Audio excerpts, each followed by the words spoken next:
Hello everyone, good morning সবাইকে। সকলে কেমন আছো? আশা করছি ভালো আছো। আমার নতুন একটা ব্লগে তোমাদের স্বাগত। আজকে আমার একটা ফোন ডেলিভারি দেওয়ার কথা আছে, তো সেই বিষয়ে তোমাদের সাথে কিছু কথা বলার আগে আমি আমার স্ক্রিন সম্বন্ধে তোমাদের কিছু জানাতে চাই। গতকাল পরশু দুদিনই আমি ছাদের মধ্যে জামা কাপড় মিলতে যাই রোদে। তোমরা অনেকেই জানো যে আমার ভিটিলিগো আর সেতি রয়েছে, ভিটিলিগো অথবা সেতি রয়েছে, তো যেটার কারণে আমি রোদ নিতে পারি না একদমই। তো রোদে বেরোলে আমার অনেক কষ্ট হয়। তো প্রথমে কি হয়, আমি ছাদে যাই, ছাদে জামা কাপড় মেলি, তো পায়ের মধ্যে না অনেক যন্ত্রণা করছিল। আর আমার একটা বাজে স্বভাব আছে, আমি যখন নাইটি পরি তখন আমি নাইটিটাকে হাঁটু অবধি তুলে কোমরে গুজে রাখি, মানে কোমরে বেঁধে রাখি। তো কী হয়, পায়ের মধ্যে রোদটা লাগে। তো সেটাই হয়েছিল। ছাদে গিয়েছিলাম, ছাদে যখন রোদে কাপড় জামাগুলো মেলছিলাম, ওই হয় না রোদে দিতে হয় নতুন জামা কাপড়, তো নতুন জামা কাপড় রোদে দিচ্ছিলাম এবং ভিজে জামা কাপড়ও আমি শোকাতে গিয়েছিলাম। তো রোদে অনেকক্ষণ থাকা হয়ে গিয়েছিল, থাকার ফলে আমি বুঝতে পারিনি। তারপরে আমার পায়ে একটু ব্যথা করছিল, আমি অতটা বুঝতে পারিনি যে কি হয়েছে। তো তারপর নিচে এসে দেখলাম এক জায়গা গোল মতন হয়ে ফুলে গেছে। তা আমি ভাবলাম হয়তো ফোড়া টোড়া হয়তো বটে, আমার এরকম গরমকালে তো ফোড়া হতেই থাকে। তো তোমাদেরকে দেখাচ্ছি, দাঁড়াও আমার পায়ের কন্ডিশনটা কি। এই দেখো, মানে রক্তও পড়ছে। দাঁড়াও তোমাদের ব্যাক ক্যামেরা করে দেখায়। তো দেখতে পাচ্ছ জায়গাটা পুরোপুরি ফুলে গিয়েছে। অনেকেই আমাকে বলছে ফেসবুকে আপলোড করার পর হয়তো ফোড়া, বাট ফোড়া নয়, এটা রোদে আমার স্কিনটা পুরোপুরি জ্বলে যায়, মানে পুরো খারাপ অবস্থা করে দেয়। ডক্টর দেখিয়েছিলাম, প্যারাসিটামল দিয়েছিল, অ্যান্টিবায়োটিক দিয়েছিল। আজকে আরেকবার যাব, যে কোনো লোশন বা কোনো কিছু যে জেলটা দেয় সেই জেলটা আবার দেয় কিনা দেখবো, নাহলে নিজেই কিনে ইউজ করব।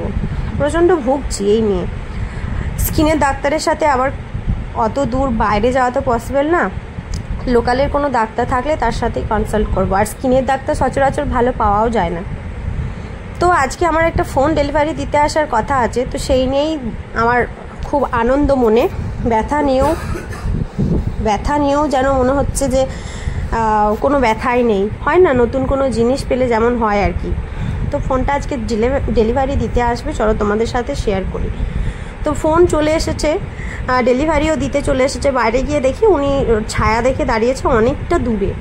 তো আমার তো যাওয়া পসিবল না। ফোনটা জানো তো, একটা ফোন দিলে নাকি অনেকটা টাকা কম হবে। তো আমার হাজব্যান্ডের ফোনটা রিপ্লেস করে আমার ফোনটা যে দাম আছে সেই দাম থেকে অনেকটা টাকা কম হয়েছিল, একটু সেভ হয়েছিল।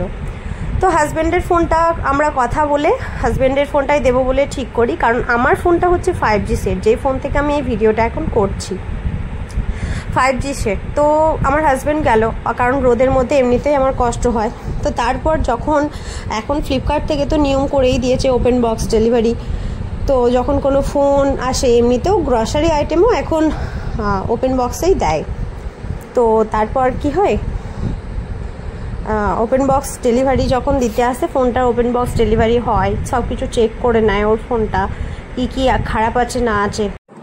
তো ওরা যেহেতু দেখিয়ে দিয়েই ছিল যে কি ফোন আছে না আছে, যেহেতু এখন যা চারিদিকে ফ্রড হচ্ছে, সেই তুলনায় ওপেন বক্স ডেলিভারি দেওয়া আমার মনে হয় খুবই ভালো। তো এই দেখো বন্ধুরা, আমি এই ফোনটা নিয়েছিলাম, জানি না কেমন কি হবে না হবে, কোনো দিন তো ইউজ করিনি। এতদিন ধরে রিয়েলমি ফোন ইউজ করছিলাম, 30 প্রো নার্জো বলে যে ফোনটা, সেই ফোনটা ইউজ করছিলাম। এটাও রিয়েলমিরই ফোন, একটু ভালো ক্যামেরার কোয়ালিটি ভালো, সেই জন্য এই ফোনটা নেওয়া।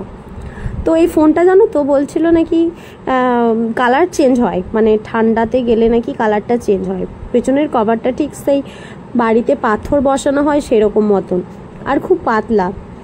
সাউন্ড কোয়ালিটি খুবই ভালো। এখন আমি ভয়েস ওভার দিচ্ছি নতুন ফোন দিয়ে, তোমাদেরকে আরও আমি ডিটেলসে শেয়ার করব কেমন ফোন কি না। একটা ফাস্ট চার্জার দিয়েছিল, যেটা দিয়ে থাকে সব ফোনেই, আর একটা দিয়েছিল কভারটা আমার মোটেও পছন্দ হয়নি, কারণ কালো কালারের কভার আমার মোটেও ভালো লাগে না। সেই জন্য কালো কালারের কভার এটা আমি ইউজ করব না, আমি নতুন করে কভার আবার কিনতে হবে আমাকে। তো আমি তোমাদের সাথে সব আপডেট শেয়ার করতে থাকবো, আর আমার জন্য প্রে করো আমি যেন খুব তাড়াতাড়ি রিকভারি করতে পারি। আশা করছি খুব তাড়াতাড়ি আমি সুস্থ হয়ে যাব। প্যারাসিটামল অ্যান্টিবায়োটিক্স নিচ্ছি আমি। পায়ের সাথে সাথে আরও অনেক জায়গাতেই হয়েছে, যে জায়গাগুলো আমি ডিসকাস করতে পারবো না এখানে। তো চলো আজকের ভিডিওটা এখান অবধি। ভালো থেকো তোমরা, সুস্থ থেকো, আমার ভিডিও দেখো আর আমার পাশে থাকো। টাটা সবাইকে।